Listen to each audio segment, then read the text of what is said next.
want to talk a little bit here about the survival kit that I made based on Oatz's survival kit. The first piece of equipment that I made was the knife. Now this is actually my second attempt to make a primitive knife, and it's good enough, for what I had in mind, for the purpose that I wanted it to be. It's good enough. The blade is not big enough though. I wanted it to be bigger, but this is what I could get with the pieces that I had at the time. But it has a nice workable edge here. It's sharp. It will slice food, slice meat, cut fruit. But like I said, the only real problem here, it's not long enough for other kinds of tasks. Now I attached this blade to this handle here by splitting the handle. I wedged a piece of wood here in the middle, which causes a lot of pressure here on the tip that helps secure the tip of the blade here at the end of the handle. I also lashed this tip here using a cord that I made out of the same plant from where I got the handle. Not exactly the very same plant, but a plant of the same species. And I used carnauba wax to try to harden my lashing and kind of glue the tip of the blade to the handle. I actually don't know how resistant it is. I haven't tried any cuts that would require a lot of pressure, but as far as cutting food, cutting meat, it works fine. This is my very first attempt to make a nicer, a little bit more elaborate blade than the first one that I made, but that's another talk for another video. I'm not going to go into flint knapping here, but I'm just a beginner, so please, all of you guys out there who have been making knives and this kind of equipment, don't laugh at me. It's just my intense desire to start flint knapping and making gear, that just because of that I'm showing you guys what I already got here. I know it's got a lot to improve, but anyway, I'm glad I was able to come up with this knife here, not having made anyone like that before. You see that the sheath is not like Oatz's. His sheath was made out of twisted grass, but like I said, when I made the sheath, I didn't really intend to make a replica or a copy of Oatz's gear. It was an idea that came up later, and then I went for the rest of the gear, which is what I'm going to talk about now. The pressure flaker that I'm using here is just a piece of wood with a bone stick stuck here in the hole. This bone hasn't been hardened by the fire, so I don't know how well it would work for flint knapping. For pressure flaking.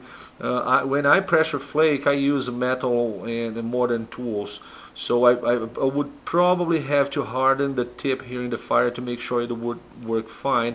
But this is just to show my students what kind of gear Otzi carried on him. I do intend to use it for pressure flaking later, but this is just something that I want to have at hand now to give them an idea of what it looks like, of what a pressure flaker looks like. And again, it has this round leather stack here, which helps secure and attach the pressure flaker to the belt. It goes here on the side.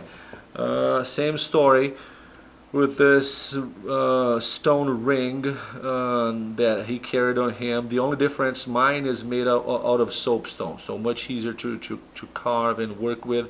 His was made of marble, much harder material, but the idea was the same, which was to carry these laces, these straps where you could attach your game to. There's a very nice guy on YouTube showing how he imagines Otzi used this gear, and this is pretty much where I got the concept. He is a Canadian guy. I don't remember his YouTube channel now, but I'll put a link down there so you can check him out if you want.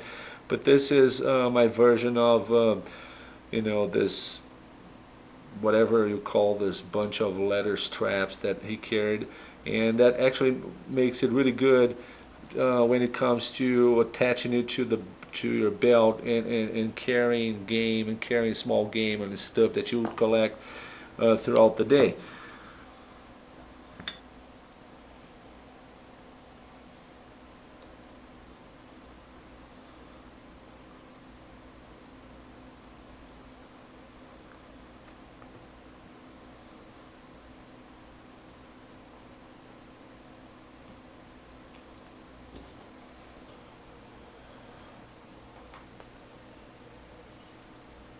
Now, as for the pouch itself, it's nothing but like a leather tube, okay, and it has this little opening in here where you have access to the internal part of the pouch.